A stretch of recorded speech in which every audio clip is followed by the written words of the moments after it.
চৰাইবাহী মহাবিদ্যালয় যিটো ঘটনা হৈ গ'ল গোটেই অসমবাসীয়ে গম পাইছে।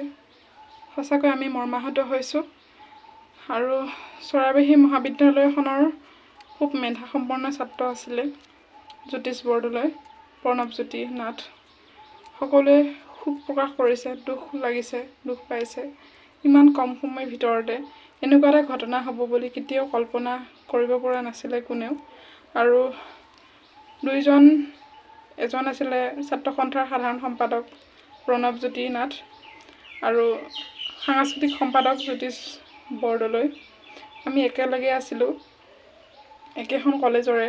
মোৰ ভাইটিৰ দৰে ভাইটি বুলিয়ে ভাবিছিলোঁ, সিও বা বুলি ভাবি বহুত ধৰণৰ ফটোৱা হওক বা পঢ়া শুনা ক্ষেত্ৰতে যিকোনো কাম কাজত আমি লাগি থাকোঁ। আৰু চৰাইবাহী মহাবিদ্যালয়ৰ পৰা দুজন ছাত্ৰ হেৰাই গ'ল, সকলোৱে যিহেতু গম পাইছে। আৰু দুখ প্ৰকাশ কৰিছে। চৰাইবাহী মহাবিদ্যালয়ে আজি শ্ৰদ্ধাঞ্জলি কাৰ্যসূচী সম্পূৰ্ণ কৰিলে।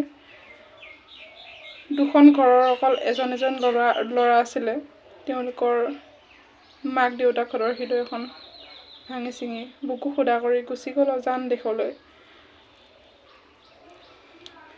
তেওঁলোকৰ দুখ আছিল বা নাছিল সেইটো আমি এতিয়া বিচাৰ নকৰোঁ, কাৰণ তেওঁলোক যিহেতু আমাৰ মাজত নাই। আমাৰ মাজত তেওঁলোক নাই, কিন্তু তেওঁলোক আমাৰ মাজত সদায় থাকিব। আমি কেতিয়াও পাহৰিব নোৱাৰোঁ তেওঁলোকক।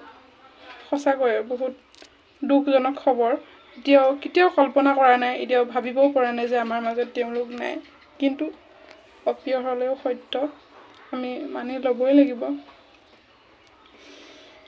যিসকলে চাই আছে মোৰ ভিডিঅ'টো বনোৱা এটাই উদ্দেশ্য, আপোনালোকে ল'ৰা দুজনক আশীৰ্বাদ কৰিব, তেওঁলোক যাতে বৈকুণ্ঠগামীন হয়, লগতে তেওঁলোকে যাতে আকৌ পুনৰ জন্ম পায়।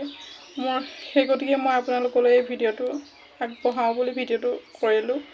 যিহেতু আমি একেলগে আছিলোঁ, ইউনিয়ন পুলিত আছিলোঁ, সদায় আমি কামৰ ক্ষেত্ৰত কেতিয়াবা সন্ধিয়ালৈকে পাওঁ, দিনটো পাই থাকোঁ। আৰু তৎক্ষণাত আমাৰ মাজৰ পৰা হেৰাই গ'ল, বহুত দুখ লাগিছে। আৰু নিজকে প্ৰস্তুত কৰি ভিডিঅ'টো বনাবলৈ আহিছোঁ, ভাগি পৰিছিলোঁ। কেতিয়াও এনেকৈ ভিডিঅ' বনাই বা কম বুলি ভবা নাছিলোঁ। আৰু